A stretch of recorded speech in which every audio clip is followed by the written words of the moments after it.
shown that DNA is actually the software of life. It's totally interchangeable between the digital world and the biological world. The DNA code itself is so digital, is so almost exactly like a computer tape. Totally interchangeable. DNA code itself is the software of life. So digital.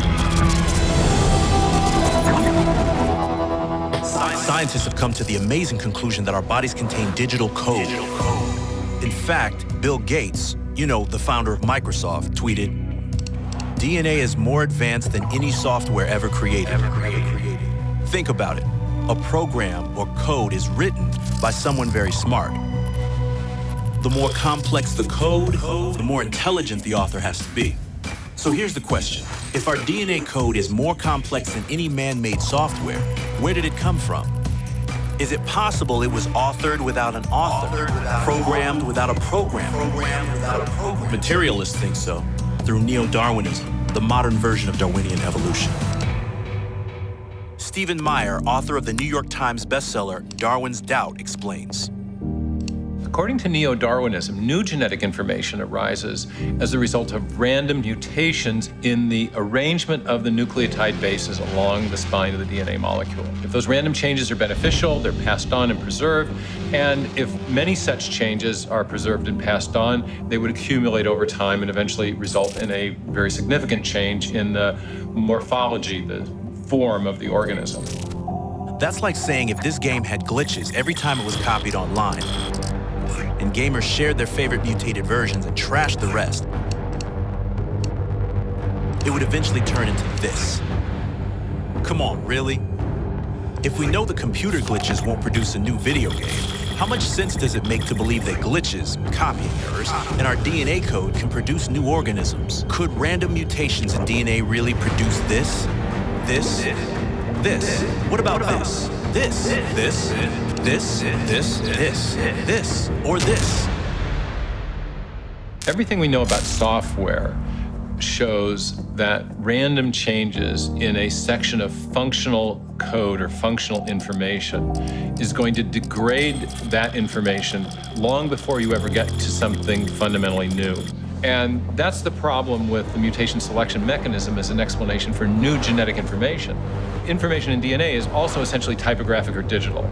And there are far more ways to go wrong in arranging those characters than there are ways to go right. And so as you begin to randomly change them, you inevitably fall into a non-functional abyss long before you ever generate anything fundamentally new.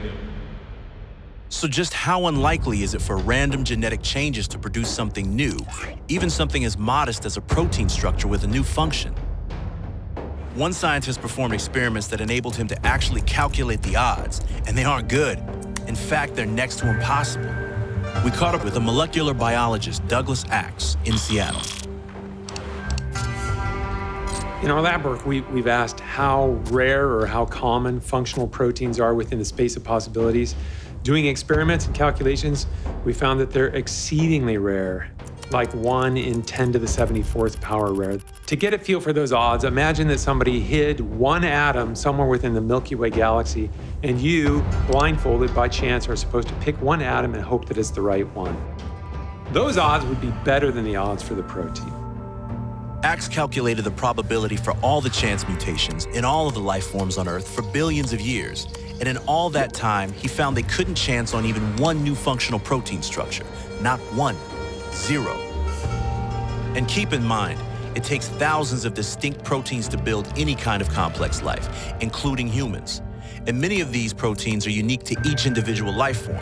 So we go from improbable to basically impossible. The bottom line is that the mutation selection mechanism simply lacks the creative power to generate the new information necessary to build new organisms in the history of life. If the material processes of mutation and natural selection aren't capable of producing the biological information needed for life, then where did it come from? Our uniform and repeated experience, as Darwin himself pointed out, is the basis of all scientific reasoning about the past. So when we see information in a digital form in software or we see a paragraph in a book, and we trace that information back to its source, we always come to a mind, not a material process. That's part of what we know from our observation of the world around us, that information always arises from an intelligent source. So we can apply that knowledge to the question of historical biology. And when we see that information is the foundation of life, we can infer that the best explanation for the origin of that information is in fact also a mind, a conscious agent, not an undirected material process. When presented with evidence that conflicts with neo-Darwinism, most scientists cling to a belief in the blind process of evolution, denying what science has discovered. That at the foundation of life, there exists a code so complex and advanced that it defies chance. They make no room for the possibility that we were created by an intelligence far more sophisticated than the most genius of programmers. Instead, they choose to limit their investigation to a strictly materialist worldview. When faced with this evidence, how will you respond? We are not materialists. We see the human soul. We experience love. We live with purpose. We fight for justice. We acquire majority, and we will be quiet no longer.